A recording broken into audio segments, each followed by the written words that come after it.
सबसे पहले आपको बताएं, खैबर पख्तूनख्वा में आज भी बादल बरसेंगे। महकमे मौसमियात की पेशगोई, पेशावर, मालकन, बुनेर, बाजोड़, दीर, एबटाबाद, हरीपुर में तेज बारिश मुतवक्के है। बन्नू, लकी मरवत, ये खान और वजीरिस्तान में बादलों के डेरे हैं। जुड़वा शहरों की बात करें जहां आज भी वक्फे वक्फे से बारिश का इम्कान है। लाहौर, फैसलाबाद, कसूर समेत पंजाब भर में भी बादल बरसेंगे। कराची, हैदराबाद, बदीन और मीरपुर खास समेत सिंध में बारिश का इम्कान है। कलाश, जोब, सिबी, खुजार समेत बलोचिस्तान में तेज बारिश मुतवक्का है।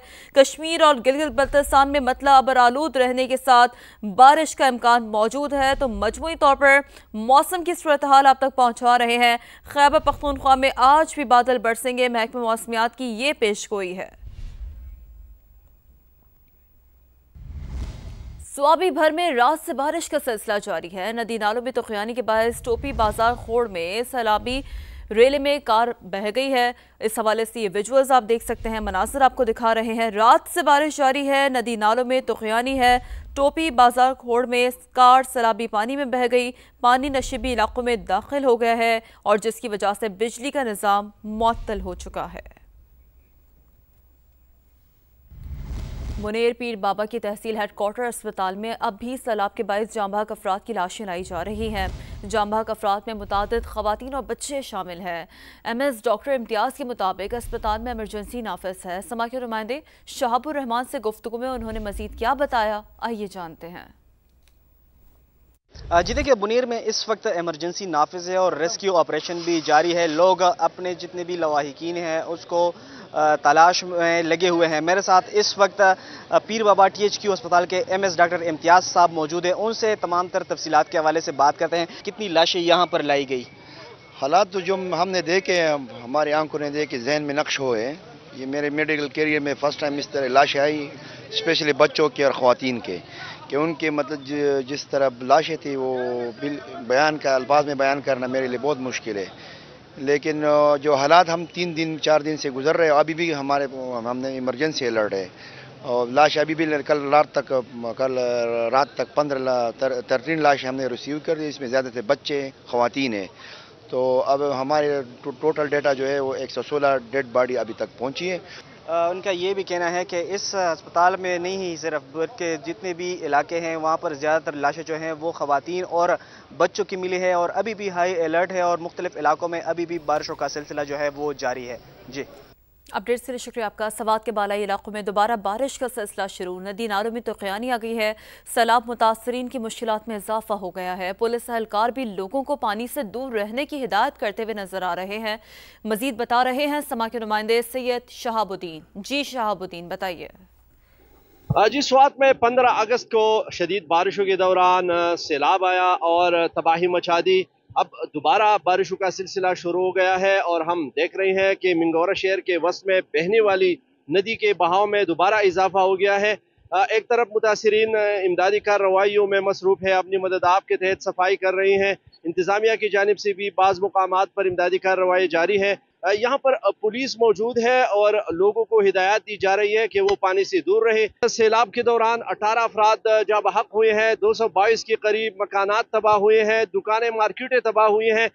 दोबारा जो है सैलाब का खदशा है। पुलिस की जानिब से, इंतजामिया की जानिब से लोगों को ये हिदायत दी जा रही है कि वो पानी से दूर रहे ताकि मजीद नुकसान से बचा जा सके। खुशाब की बात कर लेते हैं, जहां तूफानी बारिश से सैलाबी सूरत हाल पैदा हो गई है। सैलाबी पानी दाखिल होने से सरकारी स्कूल की दीवारें और छतें गिर गई। इंतजामिया ने स्कूल में छुट्टी का ऐलान कर दिया है। तो खुशाब की ये सूरत हाल है कि तूफानी बारिश से सैलाबी सूरत हाल पैदा हो गई है। बात करेंगे राना जहीर ने हमें ज्वाइन किया है। जी राना जहीर, मजमूई तौर पर क्या सूरत हाल है? बिल्कुल, खुशाब में आज होने वाली बारिश से वादी सून के इलाके सोडी और खूड़ा में सैलाबी सूरत हाल पैदा हो गई है और सैलाबी पानी जो है वो आबादियों में दाखिल हो गया है और इस वक्त कई मकानात जो है वो गिर गए हैं और मवेशी जो है वो पानी में बह गए हैं। सरकारी स्कूल की इमारत भी गिर गई है जिसमें आज तालीमी सरगर्मियां शुरू होने वाली थी, जिसको जो है आज ज़िला इंतजामिया की तरफ से मुअत्तल कर दिया गया है। और इस वक्त डिप्टी कमिश्नर फरवा आमिर की हिदायत पर ऐसी मुशहरा जो है तमाम हंगामी सूरत हाल की निगरानी कर रही है। ज़िला इंतजामिया के मुताबिक अभी तक जो है कोई जानी नुकसान नहीं हुआ, लेकिन माली नुकसान काफी हो गए और रोड जो है वो रास्ते जो है वो मुनक़ता हो गए हैं। जी ठीक है, अपडेट्स के लिए शुक्रिया आपका। लाहौर की बात कर लेते हैं, जहां सुरमई बादल छा गए हैं। गर्मी की शिद्दत कम होने से हब्स में भी काफ़ी हद तक कमी आ गई है। महकमा मौसमियात ने आज बारिश की पेशगोई भी की है। बात करेंगे, सामिया सईद ने हमें ज्वाइन किया है। जी सामिया, बताइए महकमा मौसमियात का क्या बताना है लाहौर के मौसम के हवाले से? जी बिल्कुल, लाहौर के आसमान पर इस वक्त बादल बड़ी तादाद में मौजूद है। वक्तन फवक्तन सूरज भी झलक दिखलाता हुआ दिखाई देता है। साथ ही साथ शहर में हवा चलने की रफ्तार भी 11 किलोमीटर फी घंटा के हिसाब से रिकॉर्ड की जा रही है। महकमा मौसमियात की जानिब से गुज़िश्ता 3 दिन से लाहौर में बारिश बरसने की पेशगोई की जा रही थी, लेकिन लाहौर में गुज़िश्ता 3 दिन में बारिश नहीं बरसी। PDMA की जानिब से मानसून के साथ इस स्पेल को इंतहाई तगड़ा और मजबूत स्पेल करार दिया गया है। क्लाउड बर्स्टिंग का भी खदशात का इजहार किया है और साथ ही साथ ये भी बताया गया है कि जैसे ही मूसलाधार बारिशों का सिलसिला लाहौर में शुरू होगा तो अर्बन फ्लडिंग और फ्लैश फ्लडिंग के खदशात जो है वो लाहौर में रहेंगे। अलबत्ता इस वक्त मौसम जो है वो खुशगवार है, हवा चलने का सिलसिला जारी है और महकमा मौसमियात की जानिब से बारिश की भी पेशगोई कर दी गई है। जी, अपडेट के लिए शुक्रिया आपका। आगे बढ़ते हैं, हम बताते हैं कि पाकिस्तान में मजीद 2 पोलियो के नए केसेस सामने आ गए हैं। इस हवाले से इतलात ये हैं कि नए पोलियो केसेस लोअर कोहिस्तान और बदीन में रिपोर्ट हुए हैं। मुल्क में रवा साल पोलियो केसेस की तादाद अब 21 हो गई है। पोलियो एक लाइलाज है, सिर्फ वैक्सीन से बचाव मुमकिन है। NEOC की जानिब से ये कहा जा रहा है इंसदादे पोलियो की खुसूसी मुल्कीर मुहिम 1 सितंबर से शुरू होगी। NEOC का ये बताना है। आगे बढ़ते हैं, आपको बताते हैं कराची के इलाके औरंगी टाउन डिस्को मोड़ के करीब बस की टक्कर से मोटरसाइकिल सवार जख्मी हो गया है। मौके पर मौजूद मुश्तल अफराद ने बस ड्राइवर को पकड़कर तशद्दुद का निशाना बना डाला है, जिसके कुछ विजुअल्स आप इस वक्त देख सकते हैं। मुश्तल अफराद का बस ड्राइवर पर तशद्दुद, ड्राइवर जख्मी हुआ है। बात करेंगे, शाहनवाज कादरी ने हमें ज्वाइन किया है। जी शाहनवाज, बताइएगा इस वाक़े से मुतालिक क्या डिटेल्स हैं? देखिए, औरंगी टाउन डिस्को मोड़ के करीब जो है बस की टक्कर से एक बाइक सवार जो है शदीद जख्मी हो गया है। वाक़े के बाद जो है अवाम जो है मुश्तिल हुए हैं और उन्होंने बस ड्राइवर को उतारकर जो है तशद्दुद का निशाना बनाया है। हम जख्मी हैं उसको तिब्बती इमदाद के लिए अस्पताल मुंतकिल कर दिया गया है, जबकि जो ड्राइवर था उसको भी मामूली जख्म आए थे, जिसे पुलिस के हवाले किया गया है। वाक़े के हवाले से मजीद तफ्तीश की जा रही है। बस को तहवील में ले लिया गया। बस को तहवील में ले लिया। बहुत शुक्रिया, आपने अपडेट किया। तेल और गैस के शोबे से अच्छी खबर सामने आ रही है। बलूचिस्तान में अहम मंसूबा ऑपरेशनल हो गया है। OGDC ने जल मकसद डेवलपमेंट प्रोजेक्ट की कामयाब तकमील और इफ्तिताह का ऐलान कर दिया है। बात करेंगे, नुमाइंदा समा रिजवान आलम ने हमें ज्वाइन किया है। रिजवान आलम, पहले तो ये बताइएगा कि इससे कितने तेल का हुसूल मुमकिन हो सकेगा और OGDCL का क्या कहना है अपने खत में? बिल्कुल, पाकिस्तान स्टॉक एक्सचेंज को लिखे गए खत में OGDCL ने बताया कि इस मंसूबे से यौमिया 14 MMCFD गैस और 45 बैरल खाम तेल जो है उसका वसूल मुमकिन हो गया है और ये सुई सिदरन गैस कंपनी के नेटवर्क में ये गैस शामिल भी कर दी गई है। इसके लिए सुई सिदरन ने झल मक्सी तक 98 किलोमीटर तवील पाइपलाइन बिछाई थी। प्रोजेक्ट का आगाज जो है वो 2024 में हुकूमती मंजूरी और मराहत मिलने के बाद किया गया था, ऐसा बताया गया है। और मंसूबे में जो है amine unit, dehydration unit, hot oil package, power generation system और गैसिंग सिस्टम की तनसीब शामिल थी, जो कि मुकम्मल हो गई है। जलमक्सी में 2 कुएं और ये मुश्तरका मंसूबा है। खत में यह भी बताया गया है कि इस मुश्तरका मंसूबे में OGDCL का 56% हिस्सा है, POL का 24% और GHPL जो हुकूमती होल्डिंग कंपनी है उसका 20% हिस्सा है। जी ठीक है, अपडेट्स के लिए शुक्रिया आपका। सांगड़ में सहाफ़ी खावर हुसैन की पुरअसरार मौत। सिंध हुकूमत का खावर हुसैन का दोबारा पोस्टमार्टम कराने का फैसला। महकमा सेहत ने पुलिस सर्जन को दोबारा पोस्टमार्टम की कार्रवाई का हुक्म दे दिया है। खावर हुसैन के अहले खाना अमरीका से कराची पहुंच चुके हैं। बात करेंगे, नुमाइंदा समा हफीज बलोच ने हमें ज्वाइन किया है। जी हफीज बलोच, बताइएगा। जी देखिए, कराची में निजी टीवी चैनल से वाबस्ता सीनियर साथी खावर हुसैन की लाश गुज़िश्ता शब हैदराबाद रोड पर वाक़ सांगड़ पर वाक़ हैदराबाद रोड से इनकी लाश की गाड़ी से मिली थी। एक बार पोस्टमार्टम की गई थी, ताहम दोबारा सिंध हुकूमत ने इनका पोस्टमार्टम करने का फैसला किया है, जबकि इनके वालिदैन तदफीन के लिए अमेरिका से कराची पहुंच चुके हैं। इनके वालिद ने कराची एयरपोर्ट पर गुफ्तगू करते हुए कहा कि उनका बेटा ऐसा नहीं है कि किसी तरह से वो खुदकुशी कर सके। उन्होंने कहा कि उनकी ना किसी का दुश्मनी है और ना ही तनाज़ा है। ताहम इस वक्त आज जोहर की नमाज के बाद खावर हुसैन की तस्लीम का और नमाज जनाजा का ऐलान किया गया है। ठीक है, अपडेट्स के लिए शुक्रिया आपका हफीज। वकला के खिलाफ दर्ज मुकदमात के खराज के लिए पंजाब बार कौंसिल की कॉल पर मातहत अदालतों में वकला की जुज़वी हड़ताल जारी है। लाहौर समेत पंजाब भर की वकला मातहत अदालतों में पेश नहीं हो रहे हैं। बात करेंगे नुमाइंदा समा अरशद अली ने हमें ज्वाइन किया है। अरशद, क्या डिटेल्स हैं, वकला क्या कह रहे हैं इस हवाले से? जी बिल्कुल, पंजाब बार कौंसिल की हड़ताल की कॉल पर लाहौर की मतहत अदालतों में वकला की जुज़वी हड़ताल इस वक्त जारी है। हफ्ते के रोज जो है वो पंजाब बार कौंसिल ने हड़ताल की कॉल दी थी और ये कहा था कि पंजाब भर में वकला के खिलाफ मुकदमात दर्ज किए जा रहे हैं। पंजाब बार कौंसिल ने IG पंजाब से ये मुतालबा किया था कि फौरी तौर पर जो पंजाब भर में वकला पर दर्ज मुकदमात हैं उसको खारिज किया जाए। इसके साथ साथ पंजाब बार कौंसिल ने आज वकला को अदालती बाइकआउट की अपील की थी और ये IG पंजाब से कहा था कि अगर वकला के खिलाफ दर्ज मुकदमात खारिज नहीं किए जाते तो वकला जो है वो रैलियां निकालेंगे। ताहम लाहौर में वकला की जो जुज़वी हड़ताल है वो जारी है।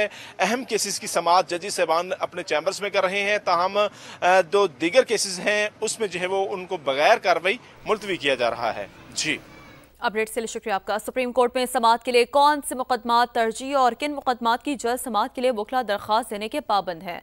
फैसले अपलोड करने की पॉलिसी क्या है? सुप्रीम कोर्ट की गाड़ियों और सरकारी गेस्ट हाउसेस के सरकारी और निजी इस्तेमाल, तलबा को सुप्रीम कोर्ट का दौरा करने की इजाज़त देने के लिए क्या मयार मुकर्रर है? जजेस निजी गैर मुल्की दौरे कब कर सकते हैं? क्या इनकी छुट्टियां किसी भी वक्त मनसूख या महदूद हो सकती हैं? गुज़िश्ता 2 बरस की सारी तफसीलात पब्लिक कर दी गई हैं। तफसील जान लेते हैं इस्लामाबाद से सुहेल रशीद की इस रिपोर्ट में। अदालती निज़ाम में शफाफियत के लिए सुप्रीम कोर्ट का बड़ा इक़दाम। 26 अक्टूबर 2024 से 12 अगस्त 2025 तक जारी तमाम पॉलिसी सर्कुलर्स और अहकामात पब्लिक कर दिए गए। फैसले वेबसाइट पर अपलोड करने की पॉलिसी 19 मई 2025 को तब्दील कर दी गई। सुप्रीम कोर्ट का अक़लियती फैसला भी अक्सरियती फैसले के साथ ही वेबसाइट पर शाया किया जाएगा। 29 जुलाई 2025 को सुप्रीम कोर्ट के जजों की बैरून मुल्क छुट्टियों के लिए कवायद में तरमीम। जजेस सिर्फ मौसम गर्मा और सरमा की तातीलात में ही निजी गैर मुल्की दौरे कर सकते हैं। सुप्रीम कोर्ट में मुकदमात की जल्द समाअत की नई पॉलिसी 22 फरवरी 2025 से नाफिज। जमानत, फैमिली और इंतखाबी मामलात फौरी नौइयत के तरजीही मुकदमात करार, जबकि दीगर केसेस की फौरी समाअत के लिए वकला को ठोस वजूहात के साथ दरख्वास्त देना होगी। 6 मार्च के हुक्मनामे में सुप्रीम कोर्ट की गाड़ियों के निजी इस्तेमाल पर फी किलोमीटर चार्जेस में इजाफा किया गया। 17 मई 2025 को नई परचेज एंड मेंटेनेंस कमेटी तश्कील। सुप्रीम कोर्ट की इमारतों और जजेस की रिहाइश गाहों की देखभाल कमेटी के सपुर्द। 7 जुलाई के आर्डर में सुप्रीम कोर्ट जजेस का प्रोटोकॉल बढ़ा दिया गया। गेस्ट हाउसेज रिजर्वेशन की नई पॉलिसी भी इसी रोज जारी हुई, जिसके मुताबिक जजों और अहले खानों को सरकारी गेस्ट हाउसेज में तरजीह दी जाएगी। गाड़ियों के इस्तेमाल की नई पॉलिसी भी 17 जून से नाफिज। हर जज को 1800 सीसी की 2 सरकारी गाड़ियों का अख्तियार दिया गया। रिटायरमेंट के बाद हर जज 1 माह तक अपनी प्राइमरी कार अपने पास रख सकेगा और कम कीमत पर खरीद भी सकेगा। रिटायर्ड जजों को हवाई अड्डे पर पिक एंड ड्रॉप की एजाजी सहूलत भी दी गई है। ऑनलाइन मालियाती फ्रॉड और बैंकिंग धोखाधड़ी के बढ़ते वाकयात ने खतरे की घंटी बजाई। स्टेट बैंक ने जामिया साइबर सिक्योरिटी हिकमत अमली बनाने का फैसला कर लिया है। तमाम बैंकों और मालियाती इदारों के लिए सख्त और मजबूत सिक्योरिटी फ्रेमवर्क लाजिम होगा। मरकजी बैंक हुकूमत और कानून नाफिज करने वाले इदारों के साथ मिलकर बड़े पैमाने पर इकदाम करेगा। इस्लामाबाद से बहजाद सलीमी की रिपोर्ट। डिजिटल लुटेरों की बढ़ती वारदातें। स्टेट बैंक ऑफ पाकिस्तान ने नोटिस लेते हुए सख्त इक़दामात की ठान ली। तमाम बैंकों और मालियाती इदारों के लिए जदीद साइबर सिक्योरिटी फ्रेमवर्क की तैयारी शुरू। पब्लिक प्राइवेट शराकतदारी को इस हिकमत अमली का बुनियादी सतून करार दिया गया है ताकि मुल्क भर के मालियाती निज़ाम को साइबर हमलों से महफूज बनाया जा सके। स्टेट बैंक हुक्काम ने वाजे किया है कि हुकूमती और कानून नाफिज करने वाले इदारों के साथ ताउन बढ़ाया जाएगा। साइबर खतरात से निमटने के लिए मालूमात का बरवक्त तबादला और मुश्तरका मशक़ें मुजव्वज़ा हिकमत अमली का हिस्सा। साइबर सिक्योरिटी स्ट्रेटजी को जल्द हतमी शक्ल देकर महफूज तरीन मालियाती निज़ाम तैयार किया जाएगा। जदीद तस्दीकी टेक्नोलॉजी, सारिफीन की प्राइवेसी का तहफ़्फ़ुज़, हमले की तरबियत और अवामी आगाही मुहिम्मात शामिल। साइबर हमलों की फौरी निशानदेही और बरवक्त सद्देबाब पर भी खसूसी तवज्जो दी जाएगी। स्टेट बैंक के मुताबिक तमाम मालियाती इदारों के लिए मजबूत सिक्योरिटी कंट्रोल्स का निफाज लाजमी होगा। हर इदारे के लिए साइबर रिस्क असेसमेंट और हमलों को कंट्रोल करने का जदीद निज़ाम रखना लाजिम। इन तमाम इकदामात का मकसद online banking, mobile money transfer और ई कामर्स पर अवामी एतमाद बहाल करते हुए शहरियों के सरमाए का तहफ़्फ़ुज़ यकीनी बनाना है। आगे कुआं पीछे खाई। पाकिस्तान में मुकीम अफगान शहरी इन दिनों कुछ ऐसी ही सूरत-हाल से दो चार हैं। हुकूमत पाकिस्तान ने 1 सितंबर से पहले पाकिस्तान छोड़ने की हतमी डेडलाइन दे दी। अफगान बाशिंदे कहते हैं कि उनके मुल्क में मौजूद दहशतगर्द लोग खून के प्यासे हैं। हमें पाकिस्तान में मौत कबूल है मगर वापस अफगानिस्तान ना भेजें। इस्लामाबाद से कमरुल मुनव्वर की रिपोर्ट। हमको डिपोर्ट कर रहे हैं अफगानिस्तान, फिर अफगानिस्तान हम नहीं जा सकते। तालिबान हमको मारते हैं, हम पढ़ाई नहीं कर सकते, हम बाहर नहीं जा सकते। 10 से 12 साल की ये अफगान पनाहगुज़ीन बच्ची इस्लामाबाद में मेलोडी मार्केट के करीब एहतिजाजी कैंप में मुकीम है। ये कहानी अकेली अनीला नहीं बल्कि कैंप में मौजूद सब मर्दों खवातीन की है। 10 साल कबल बामियान से इस्लामाबाद आने वाला हजारा खानदान भी सख्त परेशान। खवातीन कहती हैं अफगानिस्तान में हर तरफ दहशतगर्द दंदनाते फिरते हैं। हमें उस सरजमीन पर ना धकेला जाए जहाँ खवातीन की इज्जत महफूज है, ना मर्दों की जान। अफगानिस्तान में आपको पता है कि अभी तालिबान का हुकूमत चल रहा है और उधर लड़कियों के लिए आज़ादी नहीं है। 2-3 दिन पहले मेरे भाई को डिपोर्ट किया। आप लोगों को पता है सब लड़की को लेके जाते हैं, क्या बात होता है। ये मेरे भतीजे को मारा है, इतना करके डाला हुआ है। अफगान बाशिंदे कहते हैं आलमी इदारे उनके पाकिस्तान से महफूज इनखिला का वादा पूरा करें। ये जो सब फैमिलीज़ है ये यूएनएचसीआर में रजिस्टर्ड है, उनको उन्होंने ये वादा किया था कि हम आपको रीसेटल करवाएंगे या यूरोपियन कंट्री या अमेरिका। तो पिछले 4 सालों से ये वेट कर रहा है। यूएनएचसीआर अपना वादा तो करता है लेकिन वादा पूरा नहीं करता। वजारत दाखिला की जानिब से POR कार्ड होल्डर समेत तमाम अफगान बाशिंदों को 31 अगस्त तक रजाकाराना वापसी की मोहलत दी गई है। इसके बाद सबको जबरी पाकिस्तान बदरी का सामना करना पड़ेगा।